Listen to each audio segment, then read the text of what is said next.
Hello everyone. I hope you're all doing well today. I have an original story for you that you have never heard before because I just wrote it. I made it as interesting as possible, and I'd love to hear your feedback. Leave a comment, letting me know where you're watching from, and if you enjoyed the story, don't forget to like and subscribe. Now let's get started. The aroma of roasted garlic and butter filled the house with richness and warmth, carrying from the kitchen to the open living room, where a TV was playing softly in the background. The heat from the stove fogged up the windows. The overhead light's golden glow creates a sense of safety. Familiar. When Robert returned home after a full month at sea, he followed the same routine as his family had for years. Emma moved with ease around the kitchen, stirring a pot of sauce and checking on the roast in the oven. She always prepared something special for his first night home. Tonight, it was his favorite: beef tenderloin with mashed potatoes and sautéed green beans. She never asked him if he was hungry. After the flight back, she just made sure there was a hot meal ready. As always, the girls were upstairs, most likely using their phones or finishing their homework. They stopped running to the door when he returned home a few years ago, but they still waited. When he was not present, their world continued to turn. But he likes to think that his return still means something. Robert dropped his bag by the door, rolling the stiffness out of his shoulders as the scent of home enveloped him. Fabric softener. Emma's vanilla-scented candle lingered, as did the crisp, clean air free of salt and diesel fumes. He said it smelled amazing. Emma turned and smiled as she stepped into the kitchen. "Welcome home." She approached him, pressing her hand against his chest before leaning in for a kiss. A genuine one, not the absent-minded pack she provided when he called from offshore. He rested his hand on the small of her back, breathing her in and allowing himself to settle into the life he had worked so hard to provide for them during their long flight. She asked. "Same as usual. It's worth it to be home." She smiled, returning to the stove. "Girls are upstairs. You should call them down." Robert nodded, running a hand through his short, cropped hair. "Yes, I will get them." But before he could move, he let himself become immersed in the moment. The warmth and normalcy. This is what he worked for. The house, its comfort and security. Robert had spent the majority of his adult life working as a chief engineer on offshore oil platforms. He was responsible for more than just machinery. He kept the entire operation running. Every pump, generator, and engine depended on his expertise. When things failed, he was the one who ensured they did not remain broken. A bad system failure offshore was more than just an inconvenience. It could cost millions of dollars in lost revenue or, worse, put lives in danger. He worked on a 28-28 rotation, spending 28 days offshore and 28 at home. He occasionally took on extra contracts that required him to fly to other platforms, supervise builds, and inspect new rigs. It paid more than any other job he could have gotten on the land. The money was in exchange for missing birthdays, anniversaries, and first days of school. And it paid well. They owned a lovely home in North Carolina, nestled in a quiet neighborhood with tree-lined streets. It was not a mansion, but it was large. A 4-bedroom colonial with an expansive backyard. There is enough space for the girls to grow comfortably. They drove new vehicles. Emma owned a luxury SUV ideal for road trips and school drop-offs. Robert kept his black Ford truck built.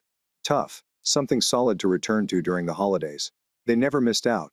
When he was home, they went skiing in Colorado, vacationed in the Caribbean, and spent a week in Italy last spring. He made up for his absences through experiences and memories. His daughters were never concerned about tuition. Their college expenses were completely covered. They wore nice clothes, had the latest phones, and never worried about what they could or couldn't afford. On the surface, it was the ideal life. But there was a catch. Robert spent years convincing himself that providing was sufficient, that the cost of being away so frequently was worth the life he was creating for them.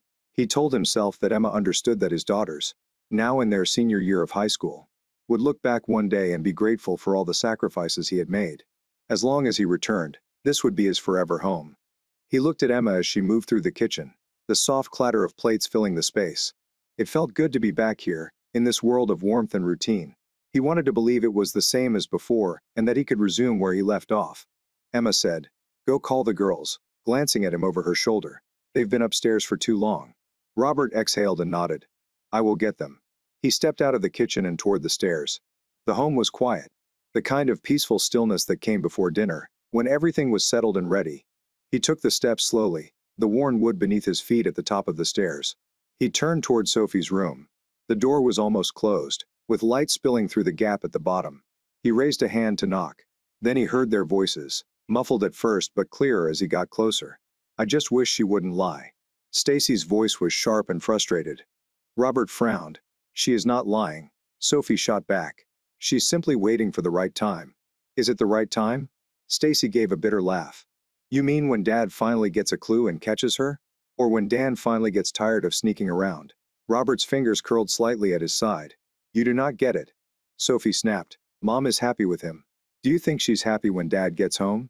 She's exhausted. She's pretending he doesn't exist for her anymore. Stacy's voice became colder now, possibly because she has already moved on while still using his surname. Silence. Sophie exhaled sharply. You are acting as if she is the bad guy. It's as if she's cheating on her amazing husband, who is always present and caring for her. Dad is never home, Stacy. He's a guest in his own home. It's not his fault, Stacy hissed. He works tirelessly for us, our home, and everything we own. What are your thoughts? Have you paid for your car? Your college? Do you think Dan will do that? Sophie scoffed. Dan has already done more for us than Dad has in years. Robert felt his pulse pounding in his ears. Stacy's voice became sharper. Okay, I get it. You protect him because he buys you gifts. Because he repaired your car. Sophie's silence was just a second too long. So, what? She finally spoke defensively. At least he cares. Stacy gave a disgusted laugh. Yes, he does. He is buying you off. Sophie's voice became sharper. You don't want to admit it. Mom has already moved on. You're holding on to a fairy tale. Stacy's voice was tight. You are disgusting. Sophie's tone was icy. And you are in denial. The air between them was thick. Then Stacy spoke again, this time more quietly but with anger. Does Grandma know? Sophie hesitated. Yeah. Robert's breath caught. I saw them at her home last month. Sophie continued. Mom was sitting in his lap. Grandma walked in and did not say anything. She saw it and allowed it to happen. Stacy took in a breath. So only Grandpa and Dad are left in the dark. The words cut through him. Robert felt the ground shifting beneath him. The warmth of the house became suffocating. He had convinced himself that coming back was sufficient. Money, stability, vacations, college funds, all of it meant something. But standing in that hallway, hearing his daughters argue about whether his wife should simply rip off the bandage and leave him, he realized he had already lost them. He took a step back, forcing himself to move silently down the stairs. Dinner was waiting. That was the truth. Robert stood motionless in the hallway, his pulse pounding in his ears. The warmth of the house, the aroma of garlic and butter, the soft hum of the television downstairs. The golden glow of the lights seemed far away now. Like a set piece in a play he had no idea he was no longer a part of. His daughter's voice still rings in his head. The words repeated like a hammer, driving nails into something already fragile. Mom has already made her choice. Dan has already done more for us than Dad has in years. Grandma walked in and did not say anything. So only Grandpa and Dad are left in the dark. His stomach tightened, the weight of their casual betrayal sinking in. They all knew his wife, daughters, and mother. They had all watched his life unravel in silence, waiting for him to figure it out for himself. He inhaled quickly, forcing himself to breathe. His first instinct was to storm into that room, demand an explanation, force them to look him in the eyes, and say those things to his face. But what good would it do? They had already decided he did not belong. He turned away from the door and walked back down the stairs, his steps slow and heavy, as if he were on autopilot. His thoughts were still centered on the name that had dominated the conversation. Daniel, of all people. He reached the bottom of the stairs, gripping the railing as memories flooded back. Dan had been a part of his life since he could remember. His stepbrother, cousin, and the boy his parents took in when no one else would. When Dan moved in with the family, Robert was 10 years old. A scared 5-year-old with wild blonde hair, thin arms, and hollow eyes. He barely spoke at first, instead following Robert around the house like a shadow. Dan's mother, Robert's aunt, was a junkie who lived in a run-down trailer park outside the city. She had overdosed on heroin in the restroom of a gas station. His father was a nameless addict who vanished long before Dan could recall his face. Robert's parents had taken Dan in as their own. They never said it directly, but there was always guilt in the way they treated him, as if they were compensating for the life he could have had, as if they were attempting to remove the stain of his mother's failures. And Robert had never questioned this. Dan was his younger brother. They played together, fought like brothers, made forts in the backyard, and rode their bikes until the streetlights turned on. But then life occurred. Robert left for college at the age of 18, studying mechanical engineering at a state school rather than a prestigious university. But his parents had put everything they had into ensuring he received a proper education. They did not want him to struggle. They wanted him to have a legitimate career, something stable and better than what they had. Dan received what was left. By the time Robert graduated and began working offshore, Dan was stuck at a local community college studying auto repair. He wasn't dumb, far from it, but he didn't have many options. He had no money left to go anywhere else. Robert knew his parents felt bad about it. They never stated it directly, but it was obvious. Dan got a used car, and Robert got tuition. Dan worked part-time, and Robert studied full-time. Dan stayed behind while Robert set out to build a future. Dan never complained, but Robert was aware of it. His parents tried to compensate in small ways, such as helping Dan buy tools and allowing him to stay at home rent-free while he got on his feet. But things weren't the same. Robert had always trusted Dan. Dan was the only person he had never questioned. He had been there for Emma and the girls while Robert was away, fixing things around the house, driving them to appointments, and assisting with whatever they required. Robert had never suspected anything was amiss. Why should he? Dan was a family member. When Dan struggled at work and money became tight, Robert stepped in as a big brother should. He had lent him $20,000 to start his own business, some kind of auto shop, which never materialized. The company failed before it even got off the ground, and Dan lost money. Robert never expected him to repay it. He told himself it was fine, and Dan would make up for it in other ways. He was always present, always helping, always available. However, as Robert sat in the living room, hands clenched into fists, he realized the truth. Dan hadn't been helping. Dan had been taking, and Robert had allowed it because he trusted him. Because he had never, not once, perceived Dan as a threat. Dan had taken everything. His place in the house, in his daughter's life, and with his wife. And one question lingered in the back of his mind.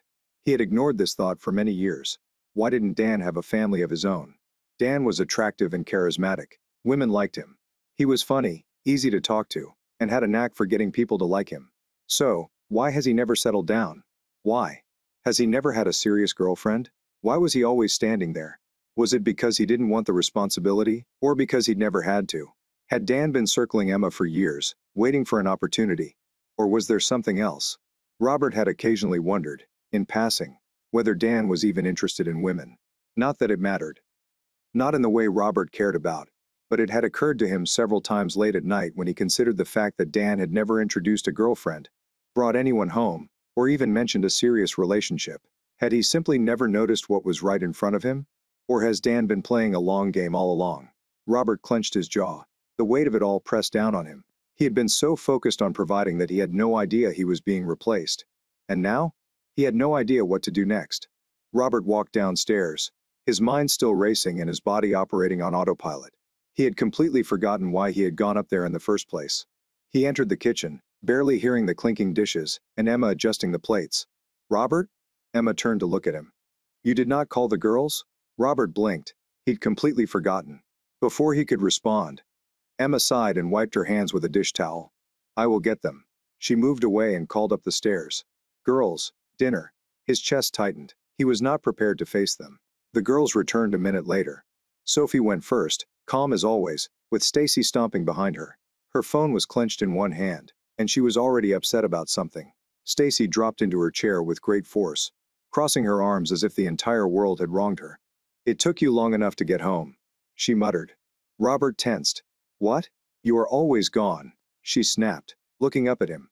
Her eyes were already glassy, emotion bubbles just beneath the surface. "And now you're sitting there, staring at the wall as if you don't want to be here." Emma released a soft sigh. "Stacy, do not start. No. I am serious." Stacy's voice crackled. "He is never here. He continues to work. And for what? What is the point if you are never home?" Sophie, sitting next to her, stiffened. "That is not fair." Stacy gave her a glare. "Oh please. You always support him because he works hard for us." Sophie fired back. "Do you believe this house pays for itself? What about your car? Your stupid shopping excursions?" Stacy returned to Robert. She had furious tears in her eyes. "I wish I had a different dad." The words struck him harder than he expected. The room went silent. Even Emma paused for a moment before rushing in. "Okay. That is enough. Everyone should calm down." Stacy shoved her chair back and stormed away from the table. "Whatever," she muttered before disappearing down the hall. Robert felt his stomach turn as he stared at his plate. Emma exhaled and rubbed her temples. "Teenagers. It's hormones. Robert. She does not mean it." But she did. She meant every word. Sophie sat across from him, her face still flushed from the argument, her fingers clenched around her fork. She hesitated before speaking, her tone softening. Dad, she said. You know she doesn't hate you, right? Robert forced himself to nod. Yeah. He lied. Sophie didn't seem convinced. The remainder of the meal was silent. Following dinner, Robert pretended to receive a work call. He took out his phone, scrolled for a second, and sighed loudly. Emma raised her eyebrow. Is everything okay? Robert frowned and pretended to read something urgent. I just received a work call. Something came up. Her frown deepened. But you just returned home. I understand, he said, shaking his head. They need me back in a few days. I need to fly out tonight. Emma sighed, obviously annoyed but not surprised. That's annoying, but I suppose you can't say no. Stacy, in the living room, muttered. Of course not. Robert ignored her. Rather than going to the airport, I will pack. Robert drove to a motel outside of town. It was a cheap place with nothing special to offer, but it was quiet. He needed time to think. The following morning, he made his first move. He contacted a lawyer. Robert sat stiffly in his leather chair. His hands were clasped together, his jaw clenched across from him. Ethan Mason leaned back and tapped his pen on a legal pad. The lawyer had the look of someone who had seen too many betrayals and wasn't surprised by anything. All right, Ethan replied, flipping open his notebook. Let us start with the basics. You think your wife is cheating? Robert exhaled. I know she is. Ethan raised his eyebrow. With your stepbrother. Robert nodded. Ethan let out a low whistle. That is brutal. He clicked his pen and leaned forward. Okay, Robert, let's talk numbers. What exactly are we dealing with? Robert rubbed his temples. I make $300,000 a year. Ethan nodded and jotted it down. Is the chief engineer working offshore? Yeah. 28 days on, 28 off. I've had this schedule for years. A good salary. Ethan mentioned the next biggest asset. The house has been paid off and is worth approximately $850. Ethan's brow rose slightly. Nice savings. Approximately $500,000 retirement accounts. $750,000 in college funds. 2 accounts worth $100,000 each. Ethan scribbled fast. All right. Vehicles.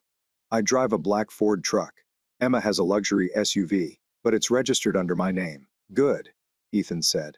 This means it is legally yours. If she prefers to keep it, she needs to give up something else. Robert nodded, feeling a flicker of control return. Any debts? Ethan asked. Robert clenched his jaw. I lent Dan $20,000 to start a business. He never repaid me. Ethan's pen froze in midair. You are kidding, he said. Nope, Robert muttered. I expected him to pay me back once he got things going, but he never did. He barely mentions it anymore. Then gave a sharp laugh. Let me guess. There is no contract. Robert sighed. There is no contract.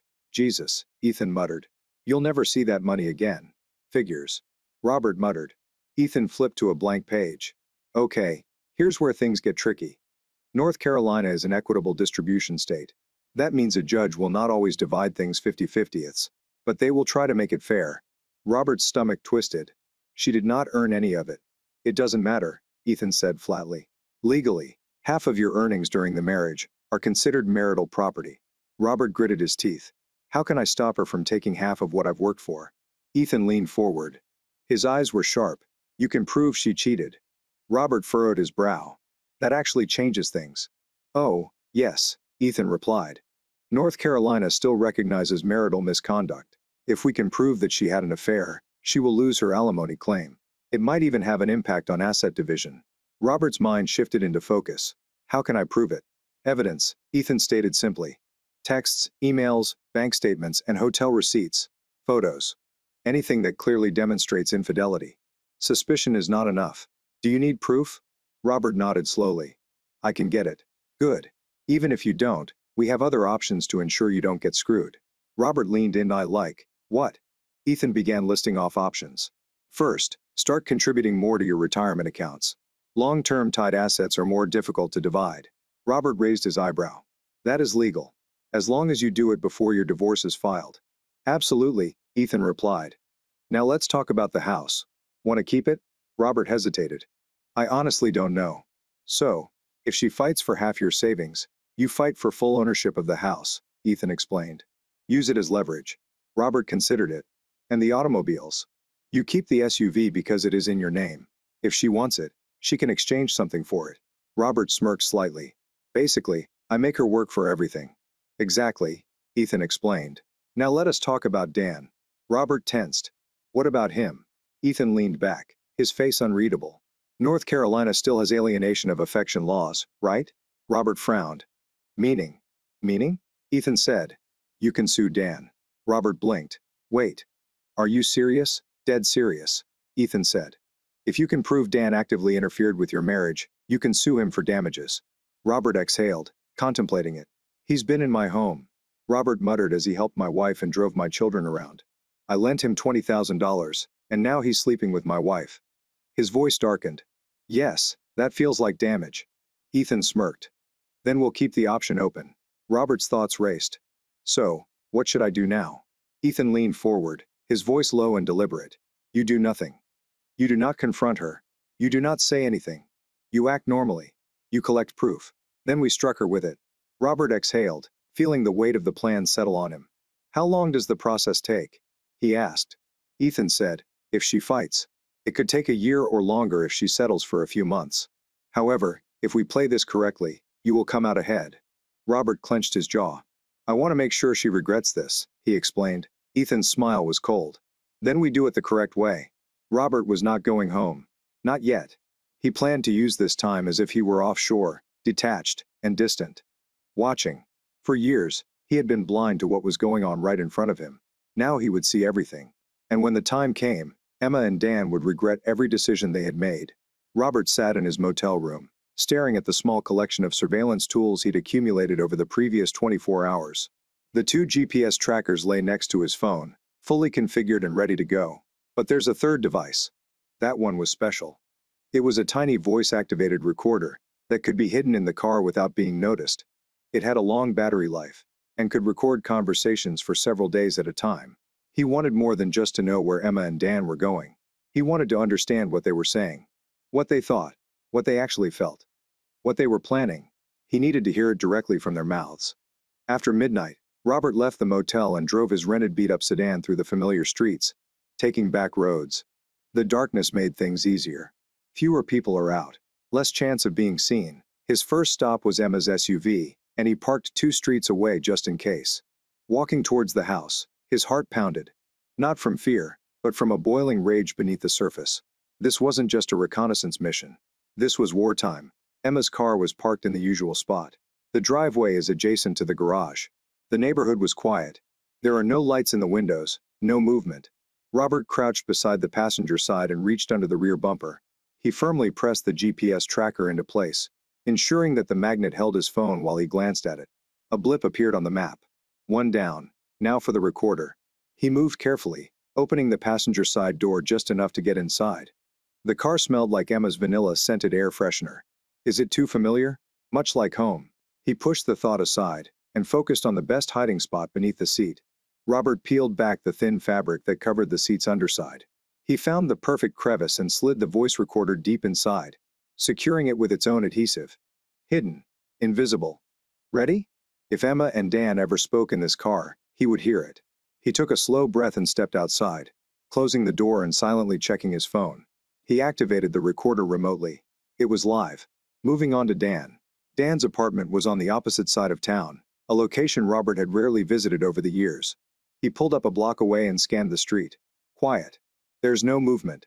Dan's black Jeep Cherokee was parked just outside. It's too easy. Robert approached, crouched next to the driver's side wheel well, and secured the second GPS tracker. He pressed it firmly against the metal, making sure it didn't fall off. Another check. His cell phone beeped. A second blip appeared on the map. He didn't just know where they were going. He would understand what they were saying. Robert cast one final glance at Dan's apartment. The lights were on, and shadows moved past the curtains. He clenched his jaw and forced himself to walk away. Not yet. Soon. Very soon. Robert received a phone call the following evening. Dan and Emma were merged at a restaurant due to 2 GPS signals. Robert grabbed his keys, got into his rented beat-up sedan, and began the chase. He parked across the street and blended into the shadows. His fingers tapped idly against the steering wheel as he gazed at the quaint little Italian restaurant. Its warm golden glow spilled onto the sidewalk. Emma and Dan were having a great time inside, behind the glass panes. His stomach twisted when he saw them sitting at a candlelit table, leaning in close, smiling, laughing, and drinking wine. His fingers curled around the steering wheel, knuckles white. It should be me. His mind raced through scenarios, his body aching to move. He imagined getting out of the car and walking directly into the restaurant, gripping Dan's collar and slamming his face into the table. He could almost hear the plate breaking the silence of the other diners. Dan's wet nose crunched against the edge of a ceramic plate. Perhaps he'd drag him outside, throw him against the pavement, and slam his head against the hood of the vehicle. Make him beg, make him feel smaller, make him feel as helpless as Robert did when he found out. But he did not move. Not yet. This was not about being angry. This was about winning. He needed to know how deep this went. Robert exhaled slowly, his thoughts clearing. He pulled out his phone and began taking pictures. Click. Emma's eyes locked on Dan's, and her lips curled into that soft, secretive smile she used to give him. Click. Dan rubbed the inside of her wrist with his thumb. His body language is screaming. Intimacy. Click. The way they looked at one another. Comfortable. Safe. As if they weren't hiding anything anymore. His breathing was steady. Controlled. Proof first, repayment later. Dan signaled for the check-in. Robert sat up straight and watched intently. Emma laughed at something he said. Dan slid one arm around her waist. Robert clenched his teeth as they walked out onto the sidewalk and approached Emma's SUV. The one he had bought her for their anniversary. And now she was driving another man home in it. Robert gripped the steering wheel so tightly that it creaked beneath his fingers. Of course, Dan had been drinking, so she was driving him home as a wife would. They drove through the quiet streets, following the familiar route to Dan's apartment. Robert maintained his distance, remaining hidden in traffic. Emma entered Dan's complex's back lot and parked in a shadowed space near the entrance. Robert moved his rental to a spot across the street. His heart beat slowly and steadily. Then they began talking. Robert leaned forward, his phone already connected to the voice recorder hidden in Emma's vehicle. Then he heard her voice. Emma sighed. We need to discuss this, Dan. Dan exhaled heavily. Emma, we have discussed it. Not enough. She snapped, frustration in her voice. I don't want to sneak around anymore. We need to move forward. Robert's jaw locked. Move forward. Dan hesitated. Move forward. How? Emma expelled a sharp breath. We tell him the truth. We tell him it's over. What can he do? Nothing. He is a doormat, Dan.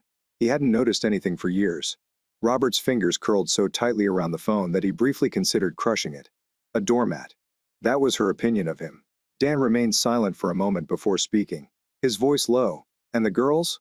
Emma scoffed. They love you. They see you as their true father. This will not change anything. Robert froze. Their biological father's blood became ice cold. His stomach dropped so quickly that he briefly felt dizzy. Dan's voice wavered. Emma, they don't know. Not yet, she admitted. But we will tell them. I have been laying the groundwork for months.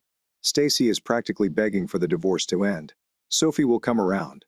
Robert was numb, having laid the groundwork for months. Dan sighed. And the house? Emma replied simply, I'll split it. He'll receive his half. I will take mine. He's barely present anyway. He will move on. He always does. Dan did not respond immediately when he did. His voice wavered slightly. I do not know, Emma. He is going to dispatch me for the first time. Robert actually smiled. Because yes, he can. He vividly imagined yanking open the car door, dragging Dan out by his collar, and smashing his skull against the pavement until he stopped moving and breathing. He could already hear Emma scream. He could already feel his daughter looking at him, horrified and shocked. He almost didn't care. But he did not move. Not yet. Because this was not about being angry. This was about winning. Emma sighed. Her voice is softer now. Dan, we can stop hiding. I want this. I want us to become a family. A real family. Robert's stomach twisted. A genuine family, as if he had never been a part of it.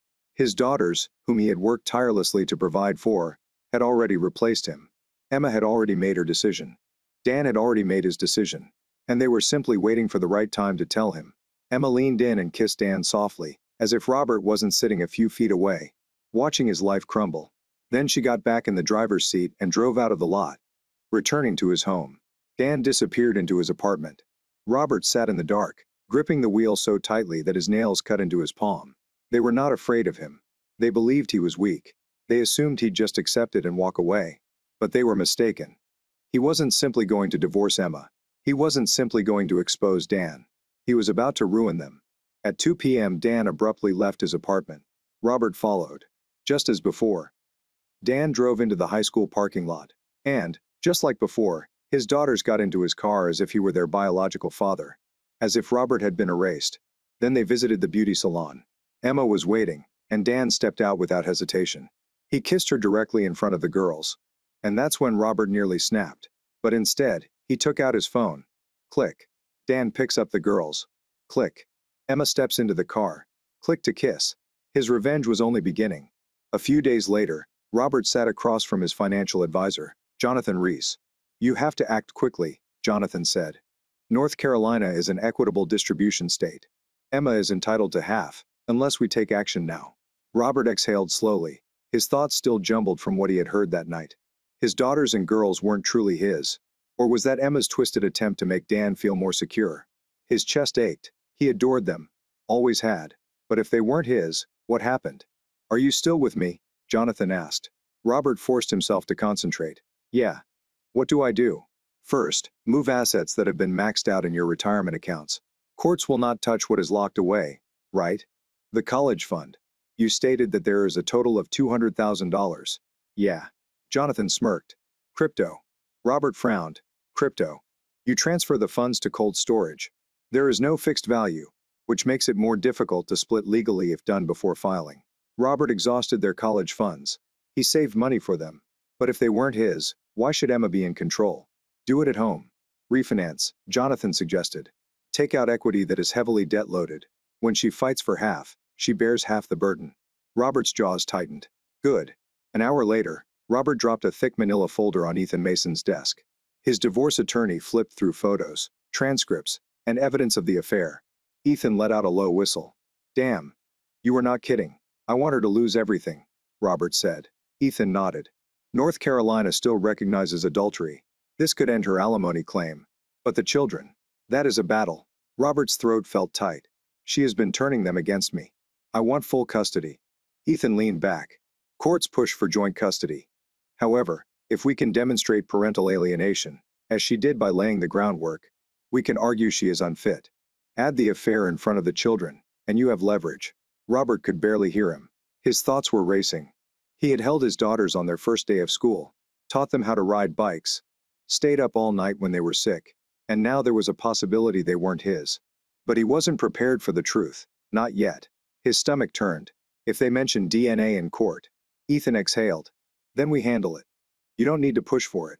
If she tries to use it against you, we will make her the villain. Courts do not like women who conceal paternity. If she knew and concealed it from you, she is in trouble. Robert clenched his jaw. That gave him time. It was time to find out if he wanted the truth. Ethan studied him. You can start preparing legally now, and then decide how far you want to go when the time comes. You do not have to make that decision today. Robert exhaled slowly. He wasn't prepared, but when the time came and they thought they had won, he'd be the one to make the final move. Robert sat in his rental car, which was parked in the dimly lit lot of a rundown motel. The neon vacancy sign flickered weakly on the cracked pavement. The place reeked of cheap cigarettes and regret. It was the type of place where people went to hide something. He'd been watching room 112 for an hour. Dan's black Jeep Cherokee was parked outside. Robert was expecting another secret rendezvous with Emma, but tonight was different. Initially, nothing happened. Then the door creaked open. A woman stepped outside. Not Emma. She was in her mid to late 20s. Tall, with long dark hair and a tight dress that hugged her body. High heels clicked softly against the pavement as she drew a leather jacket over her shoulders. She looked around nervously before approaching her car. Her movements are quick and purposeful. Robert felt a slow, dark realization settle into his gut. Dan was cheating on Emma. The hypocrisy, the audacity. Robert had no idea why he was so furious, but it did. Dan stole his wife, his family, and his life, but it wasn't enough for him. He was using Emma in the same way he had used Robert throughout their lives. Robert watched as the woman got into her car and drove away from the lot. His thoughts were already racing. He needed to know the truth. Without hesitation, he started the engine and followed. Robert followed her carefully, keeping his distance. She wasn't going home, just a few blocks away. She stopped at a gas station. Perfect. She stepped out and walked toward the convenience store entrance. This was his chance. Robert pulled up next to her car and got out. She noticed him right away, her body language changing. What do you want? She inquired, crossing her arms.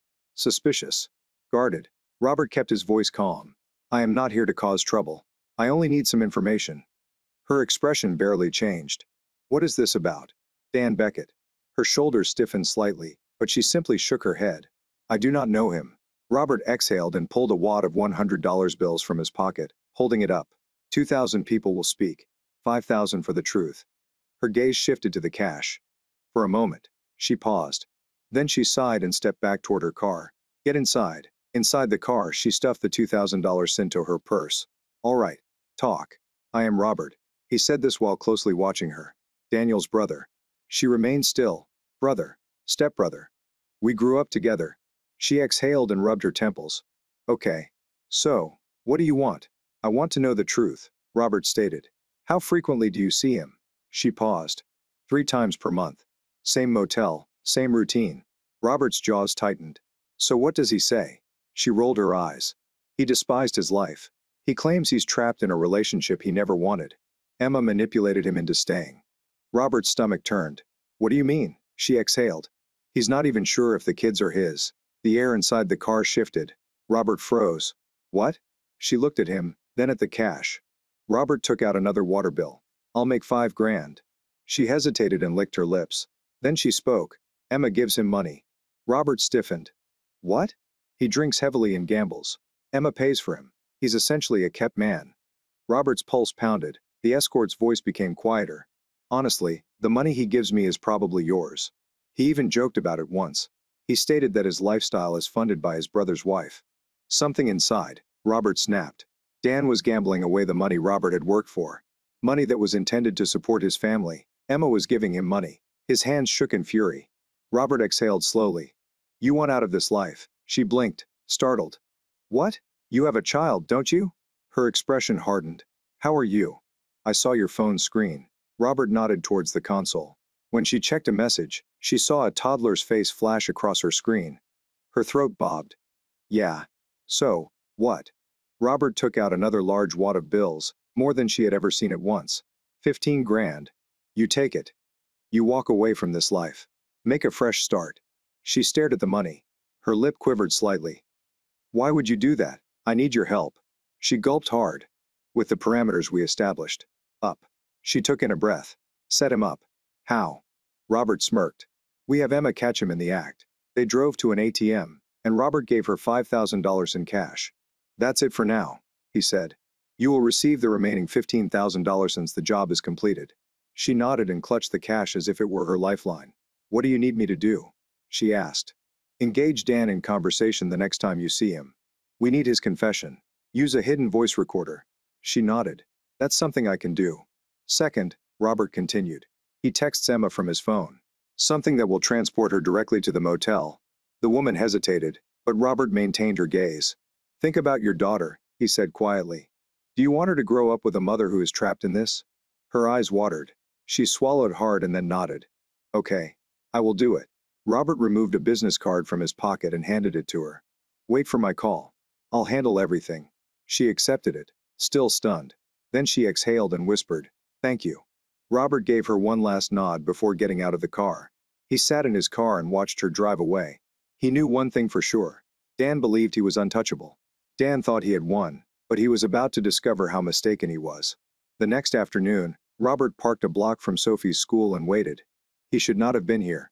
If everything had gone as planned, he would be offshore, standing on a steel platform in the middle of the ocean, keeping the rigs running as he had for years. Instead, he stood here, watching the entrance to a high school, as if he'd lost everything. Because, in a sense, he had his wife, his home, his daughters, and perhaps even the truth about them. Sophie, however, represented his last chance. The final piece that hadn't quite slipped through his fingers yet. If he lost her too, there would be nothing left to save. The doorbell rang.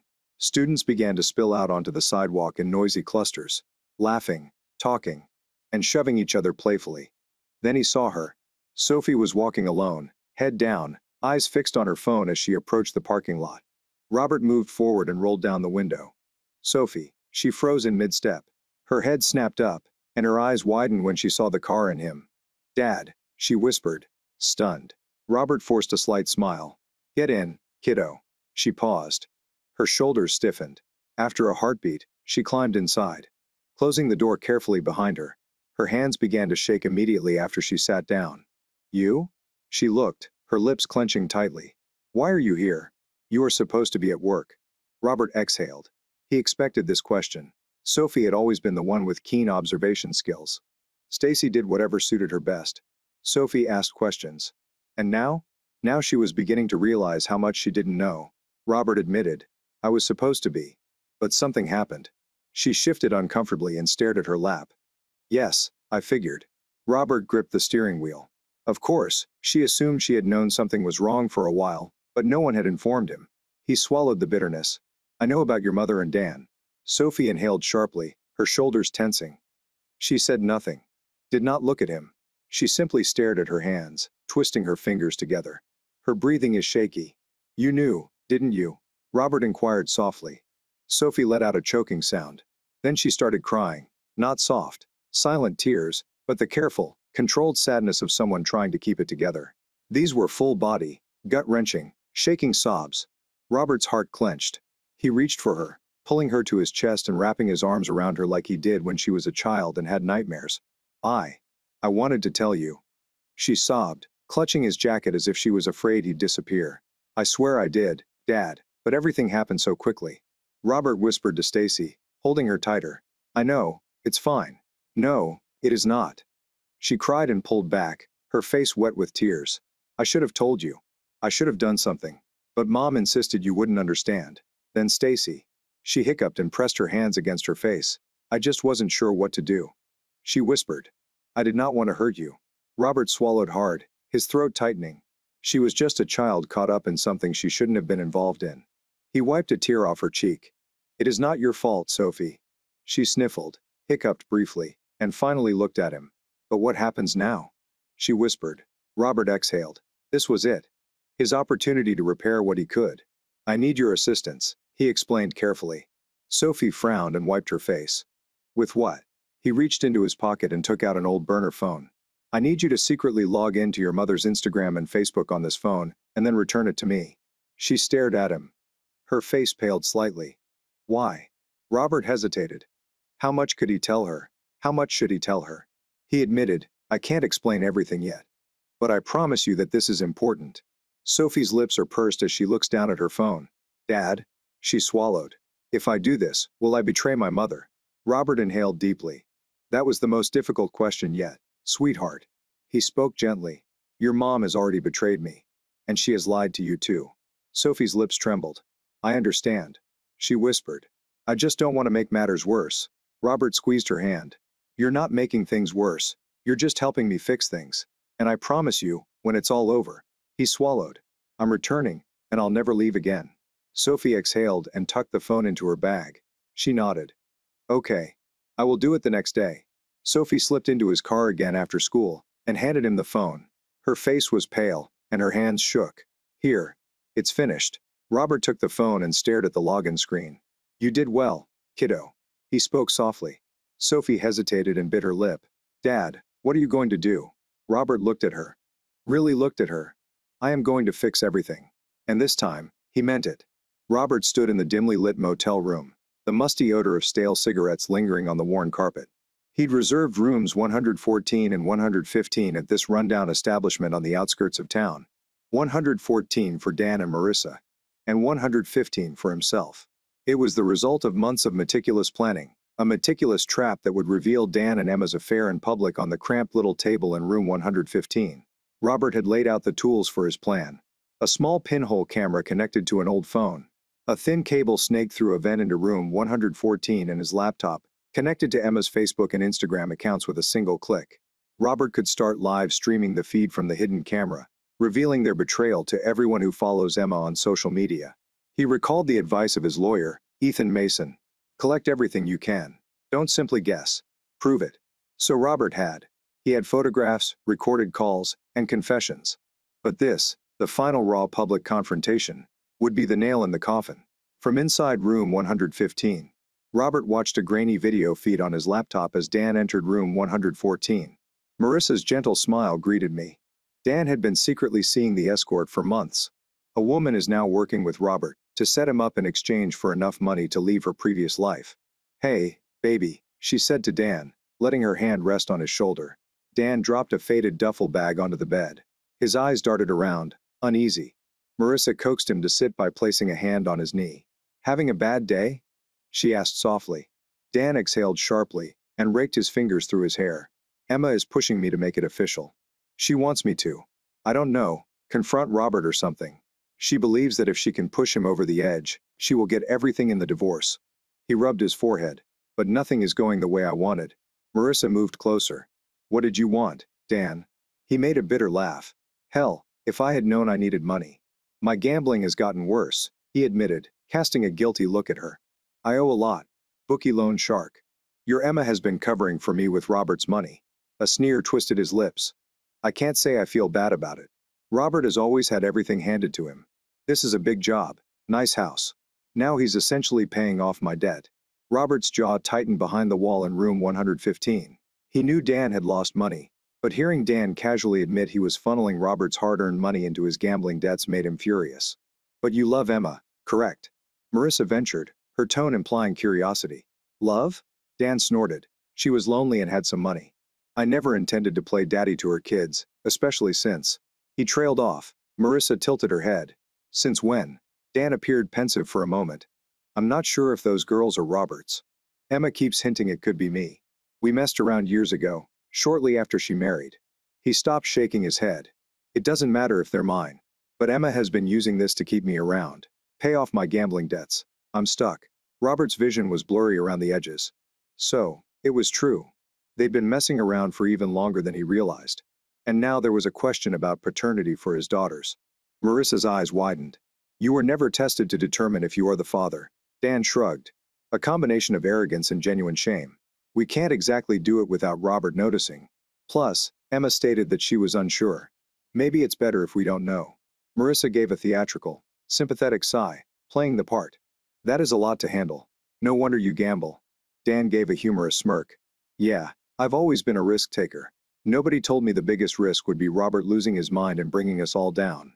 Marissa noticed Dan's phone lying on the nightstand. Her cue. She slipped one hand over his shoulder, distracting him with a suggestive touch, while the other deftly picked up his phone. She had memorized Dan's code from previous visits, and he was too excited to notice. She quickly typed a text message to Emma. Emma, come quickly. Emergency Motel 114. Do not call. The phone is not working properly. Hurry. She hit send, then activated airplane mode, which locked the phone in a forced loop, preventing Emma from calling back to confirm. Perfect. Emma would rush here, desperate to figure out what was wrong, and discover Dan in bed with an escort. Robert's heart pounded. Now it was time to go live. He hovered over the Start Live Video button on Emma's social media accounts, which was labeled with a cryptic post. I've got something to confess. Live now. He clicked it. The shaky feed from the hidden camera illuminated the screen, revealing Dan and Marissa to Emma's entire friend list. However, the plan fell apart when Robert attempted to call Marissa's burner phone. No signal. She was supposed to excuse herself and leave, meeting Robert outside. Instead, she bit her lip as she looked at the dark screen of her phone. She told Dan she'd be right back, stepping into the bathroom and closing the door. Footsteps echoed outside. Emma's voice echoed throughout the corridor. Dan, what is going on? Open up. Dan's head snapped up, panic flashing across his eyes. Crap. Emma is here. Stay in the bathroom, he hissed. Marissa. I will handle her. He opened the door. Just a crack. Emma pushed the door open as soon as she saw him, almost knocking him aside. Her face was flushed, her gaze darting around the shabby motel room. Dan, I received your text. Emergency. The phone wouldn't pick up. Her voice became increasingly fearful and angry. What the hell is going on? Marissa peered out of the bathroom, her dress strap falling off her shoulder, while Emma fixed her gaze on the other woman, taking in her disheveled hair and rumpled clothing. You. Emma whispered, her tone full of betrayal. Are you with her? Dan raised his hands defensively. Emma, wait. I did not send you a text. But Emma's rage erupted. She lunged at Marissa and grabbed a fistful of her hair. You're trashy. What? Emma screamed and yanked hard. Marissa cried out in pain and reflexively slapped Emma on the cheek, attempting to break free. Emma snarled and pulled harder. They staggered into the dresser, knocking a lamp to the floor and crashing into Robert's screen. The live stream shook as the two women attacked each other. Comments poured in, with viewers tagging friends in shock, and some calling Emma's name in surprise. Others screamed for someone to call the cops. Dan rushed in, grabbing Emma by the waist and forcing her back. Marissa stumbled, tears in her eyes, clutching the side of her head where Emma had ripped off a small chunk of hair. Get off me. Emma screeched at Dan and pointed at Marissa. I gave everything up for you. And you agree with this? Is this a prostitute? Marissa shot back. Do not talk to me about giving up anything. You have been lying to your husband for years. Emma's lips curled into a snarl. Shut your mouth. You don't know anything about Robert. He was never present. He chose the stupid oil rigs over me and the girls. He has been gone for half of our lives. Marissa, trembling, spat. So you replace him with a gambling leech who is cheating on you both. Robert's rage persisted in room 115. He slammed his laptop closed. The feed continued to stream from the pinned phone in room 114 as he stepped out into the breezeway. The shouting led him directly to room 114, 114's battered door. He pushed it open without warning. Emma, Dan, and Marissa all froze when they saw him. Emma's hair was wild, and Marissa's slap had turned her cheek a bright red. Marissa's eyes glistened, and pain was etched on her face. Dan stood between them, chest heaving and fists clenched at his sides. Emma's face became ashen. Robert, she stammered, taking a step back. Oh, God, I can explain. Robert's voice trembled with fury. What exactly are you explaining? That you are here with him, or did you just try to rip someone's hair? Emma seemed about to collapse. Robert, please, I was lonely. You would leave me alone for weeks at a time. You were never concerned about my feelings. About the children. We needed you, and you've just vanished offshore. Robert's heart clenched, old guilt mixed with betrayal. I worked to make your and the girls' lives better. Everything you needed. But you spend that money on Danny's gambling debts. You gave him free rein in my own home. Dan glared as he took a step back. Emma pays me, sure. But it is your fault, man. You left the door open wide. You were gone so frequently that it was easy. Robert clenched his fists, determined not to lash out. What is easy to do? Will this ruin my marriage? Drain my bank account? Turn my daughter's mind against me? Emma burst into tears and pressed her hand to her mouth. I am deeply sorry, Robert. I didn't expect it to go this far. I was just lonely, and Dan was nearby. She swallowed hard. But don't pretend you're blameless. You were never present. You were more committed to your job than to me. Marissa backed away, her gaze fixed on the door. She wanted to leave, but the conversation had taken a dark turn. Emma appeared to realize the whole truth was coming out. She looked at Robert, then at Dan, tears streaking her cheeks. There is more. Emma choked, her voice shaking. Robert, I am not sure the girls are yours. Robert's jaws tightened. He'd had suspicions for a while. Emma had hinted at this before, but never quite so clearly. Still, hearing her say it aloud made his stomach turn. Emma's sobs became more intense. Daniel and I. We played around a long time ago, shortly after the wedding. Then I became pregnant. I never knew for certain whether they were yours or his. She looked at Dan with pure misery. If they were Dan's, I believed it was fate. He had no one, and I was extremely lonely. Dan's eyes widened as he realized something. You never told me there was a realistic chance. I am their father. You always said you weren't certain. Emma let out a ragged sob. I am still not sure. Sometimes they resemble you. I sometimes feel like Robert. I couldn't face it. I kept waiting for the appropriate moment. Robert exhaled shakily. He'd suspected this for months. But the open confirmation felt like a knife in the gut. Every day he spent offshore, every sacrifice he had made to provide a secure future for the girls was now shrouded in uncertainty. You assured me you'd handle it. Dan snapped at Emma, his voice trembling. You promised to keep Robert in the dark so you wouldn't lose the house and money. I never asked to be a damn father. Emma whipped her head around to face him, desperation in her eyes. You needed me to pay off your gambling debts, Dan. I needed someone to be present when Robert was not. We both agreed to figure it out later. Robert's throat contracted. He forced himself to speak with a raw voice. Stop, he barked. Anger and hurt distort every syllable. That is enough. I've heard everything I needed to. He studied himself, refusing to express any more shock than he already had. He'd find out the truth, even if it meant undergoing a DNA test. Robert pulled out 2 small stacks of legal documents, his hands trembling with rage. He handed the first out to Emma. He spoke with a cracking voice about Emma Williams. I am serving you with divorce papers for adultery, marital misconduct, and parental alienation. I have proof of your affair and spending. And now this. The possibility that you concealed the child's true paternity. Emma let out a wail that shook the walls. She reached for the papers and almost dropped them as her body trembled. Robert. No, thanks. I'm very sorry. I never intended to hurt you. I just wasn't sure what to do. She sank to her knees, clutching the documents. her face a mess of tears, mascara streaking her cheeks. Robert turned to Dan, holding a second stack of papers. I'm suing you, Dan Beckett, for affectional alienation. I have it all on tape. Your gambling confessions, your role in turning my daughters against me, and your ongoing relationship with Emma. He pushed the papers at Dan's chest. Dan grabbed them reflexively, fury and fear mixed in his eyes. You cannot be serious. Do you think a judge will make me pay for a messed up marriage? Robert laughed with a harsh, broken sound. You've gambled yourself into thousands of dollars of debt. Debt was paid with my money. You helped destroy my family while in North Carolina, where affectional alienation persists. So, yes, Dan, I am completely serious. Emma sobbed and buried her face in her hands. My life is over.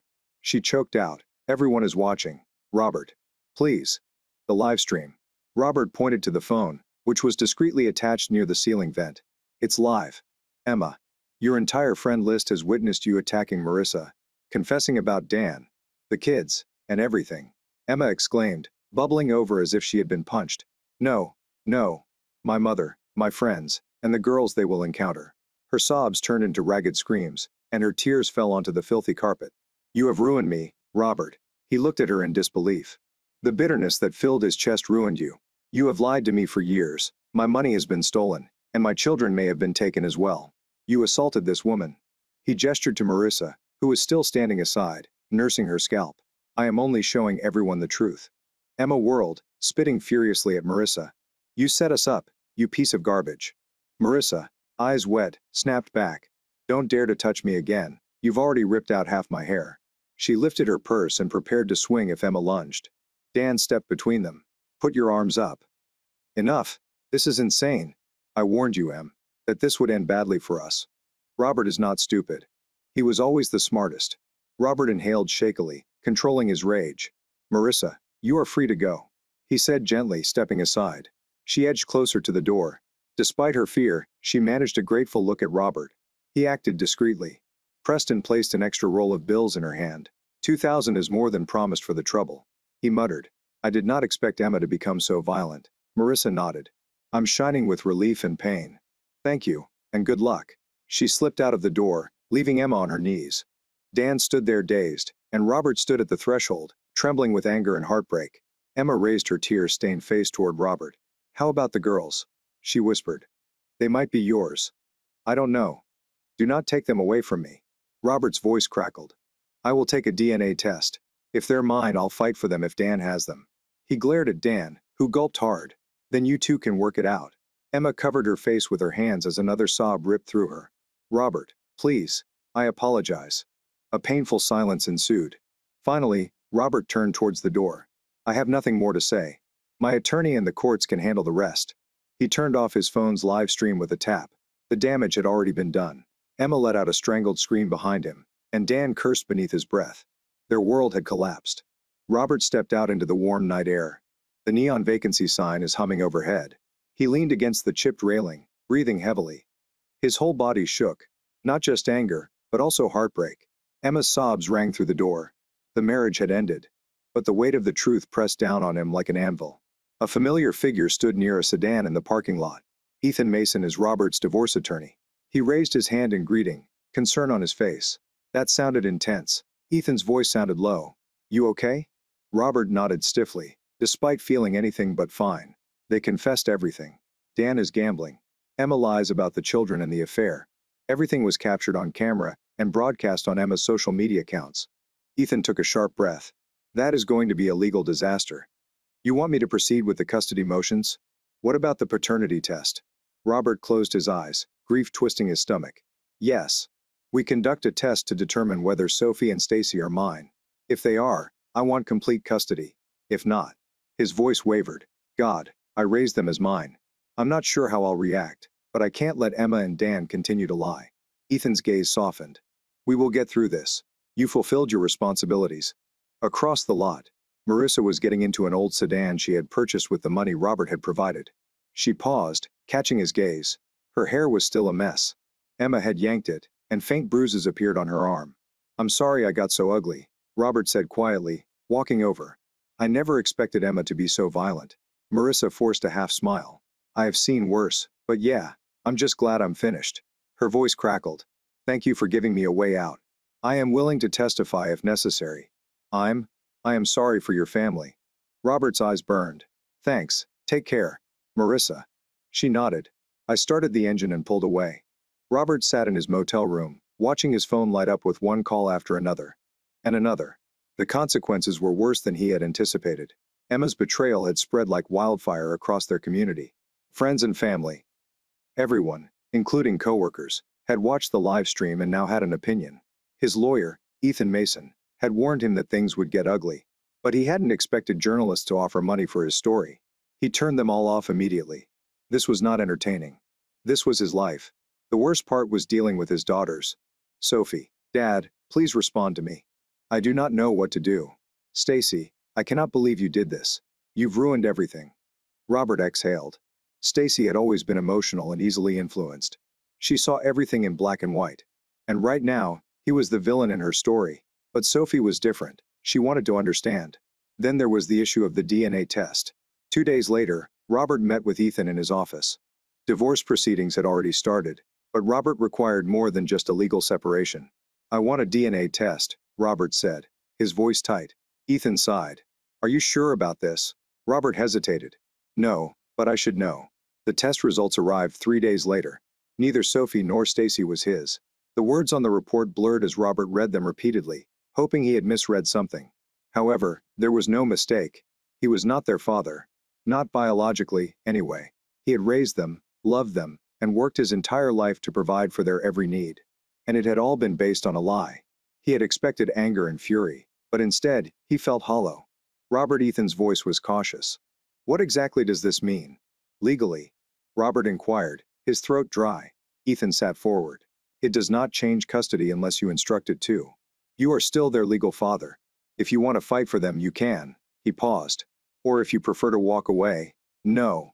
Robert's voice was steel. I will not walk away. A DNA test did not undo 18 years of being their father. With the affair and paternity deception revealed, the court had no sympathy for Emma. Divorce and asset division. Robert won everything after the judge considered the overwhelming evidence of Emma's infidelity, financial deception, and emotional manipulation. She had not only committed adultery, but she had also intentionally misled Robert about the paternity of the children as a result. There is no alimony. Emma was not entitled to any share of the assets. Robert received the entire house and vehicle savings. She had to leave with no money and nowhere to go. She was forced to move in with her mother. It was a humiliating setback for someone who had spent years living comfortably, thanks to Robert's hard work. Alienation of affections. Dan faces a lawsuit. Robert's lawsuit against Dan was complete, with recordings, financial records, and Dan's own confessions available on the live stream. The court decided in Robert's favor. Dan was ordered to pay $250,000 for damages. He didn't have any money. He was drowning in gambling debts, and he owed Robert more than he could possibly repay. His life crumbled. Custody battle and final decision. Regardless of the DNA test, Robert fought for custody. Emma attempted to control both girls by using emotional manipulation to turn them against him. Stacy fell for it. She refused to speak with Robert, blaming him for making the affair so public. I don't care what she did, she replied. You destroyed our family. It devastated Robert, but he let her go. She made her decision. Sophie, however, was unique. She approached him in tears. Dad, she whispered. I do not care what the DNA says. You're my father. Robert's chest tightened. He had lost a lot, but not her. Sophie decided to live with him. The court granted Robert full custody of Sophie, while Stacy, now 18, chose to remain with her mother. To celebrate, Robert bought Sophie a new BMW in her favorite color, deep blue. She cried when she saw it. She whispered, I don't deserve this. You do, Robert said firmly. You are still my daughter, despite the fact that you lack financial resources, a home, and legal standing. Emma was left with nothing. She moved in with her mother, who had known about the affair but kept it a secret. People who had once considered Emma a friend cut her off. She'd ruined her own reputation. She texted Robert once, weeks after their divorce was finalized. Can we talk only once? Robert never replied. She had taken away everything from him, including his trust, family, and peace of mind. He owes her nothing. Dan did not fare much better with his gambling debts. The $250,000 judgment leaves no job prospects. He was ruined. Robert received a text from an unknown number one night. You've ruined my life. I hope you are happy. Robert stared at the message before deleting it. Dan had done this to himself months before. Robert sold his house and moved into a smaller, more modest home. It wasn't about luxury anymore. It was about peace. It was only him and Sophie now. One night, as they sat outside by the fire pit, she spoke quietly. "Do you regret it? Finding the truth?" Robert stared at the flames before responding. "No," he said finally, "because the truth sets you free." Sophie nodded. "And Stacy? She will come around." Robert said, "I'm not sure, but I hope." They sat silently for a while. Sophie smiled. "Thank you for the car, Dad." He chuckled. "Do not crash it." She promised, "I won't." Then, after a beat, "I love you, Dad." He smiled as his throat tightened. "I love you too, kiddo." And in that moment, he realized how much he'd lost. But he didn't lose everything. And maybe that was enough.